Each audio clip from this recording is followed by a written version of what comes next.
Parce qu'en 2013, alors que vous êtes au sommet de la Loire, vous mettez à avoir très froid, Mathias, à être très pâle, très fatigué. Vous montez dans votre appartelier qui est à l'Alpe d'Huez, hein, c'est ça ? Non, il était rue de Bretagne. Ouais. Il était rue de Bretagne, mais monter les escaliers me donnait l'impression de monter l'Alpe d'Huez tellement j'étais essoufflé. Tellement c'était costaud. Voilà. Vous mettez ça sous le coup de la fatigue, mais quand vous faites une prise de sang, votre médecin vous dit arrêtez tout, foncez à l'hôpital, faites attention à surtout pas vous cogner. Et qu'est-ce que vous aviez alors ?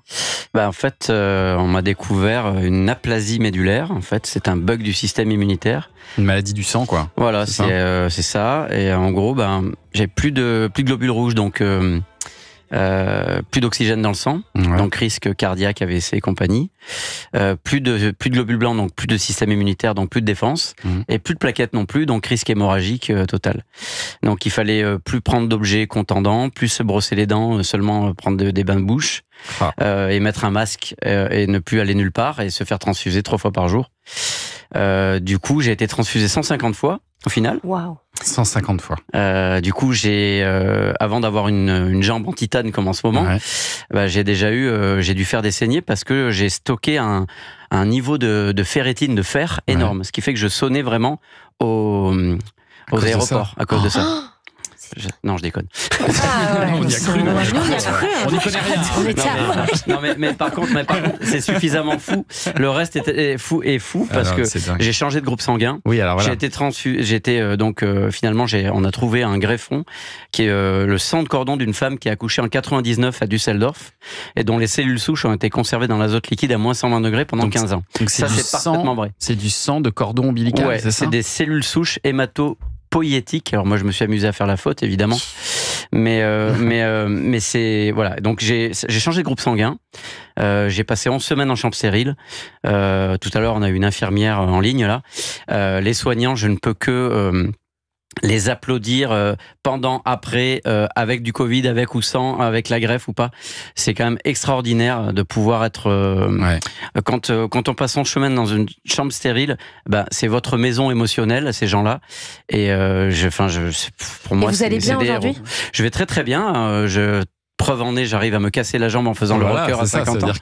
Donc c'est une très bonne nouvelle. Mais vous aviez un hématologue qui s'appelait Régis Péfaut de la Tour, c'est ça, qui vous suit, qui vous révèle 100 jours après votre greffe qu'il joue de la batterie. Oui. Et l'histoire est belle parce que vous avez fait un truc génial, vous l'invitez à jouer sur scène Heroes de David Bowie. Oui.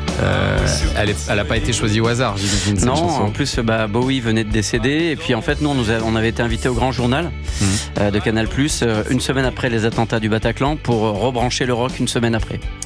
Et on nous avait dit est-ce que ça vous dirait de jouer Heroes de Bowie ? Et au début on s'est dit mais qui on est pour faire ça nous ? Et après on s'est dit mais qui on est pour refuser ça ? Donc on l'a fait. Et du coup ça a été la première fois que je suis retourné sur scène, c'est au Grand Journal. Et effectivement, Régis, moi je lui avais proposé de jouer Jedi parce qu'il l'a joué avec son groupe quand il était jeune, donc professeur émérite. Et il me dit non, mais moi je suis un fan du groupe, je me mets à leur place. Ils n'ont pas envie de voir un guignol qui joue le single à la batterie. Moi je veux bien jouer, mais vous jouez mais sur une autre chanson. Et puis pendant qu'il me voit au Grand Journal, il m'envoie un petit texto, il me dit elle est pas trop compliquée à la batterie celle-là. Oui, ça va. Et du coup, on a fait à 2 batteries Heroes au Grand Rex. Génial. Et c'était extraordinaire. Mais il y a plein d'histoires fabuleuses comme ça parce que dans le livre, j'avais mis le nom de code de la maman biologique numéro 2. Et résultat, il est sorti dans quelques pays, dont l'Allemagne.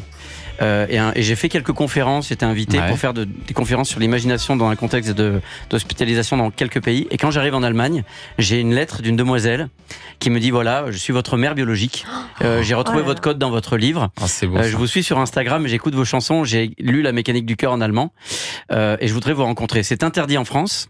La bioéthique, et je le comprends très bien l'interdit, mais quand on est invité par un autre pays, on peut y aller.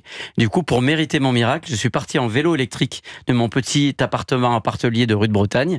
J'ai fait Paris-Düsseldorf en vélo. Pour assurer le continuum féerique, j'ai dormi que dans des cabanes dans les arbres et dans des péniches. Maintenant, j'habite dans une péniche grâce à ma nuit dans la péniche à Namur. Je voulais offrir le vélo, on m'a dit c'est pas possible, on peut pas offrir un cadeau avec une valeur marchande. Donc j'ai écrit une chanson qui s'appelle Family, je l'ai gravée sur un vinyle à un exemplaire. Là-bas j'ai rencontré la maman, la fille qui a le même système immunitaire que moi. On a tous le système immunitaire de son papa ou de sa maman. Moi j'ai le même qu'elle. Et on allait ensemble voir les espèces de citernes d'azote liquide qui ressemblent à quand Han Solo se fait congeler là un petit peu dans la guerre des étoiles. Et là-dedans, il y avait les cellules souches qui m'ont sauvé la vie et d'autres cellules et qui étaient donc dans cette demoiselle à l'intérieur de son corps. C'est incroyable. Et voilà. Donc on a vécu cette expérience-là.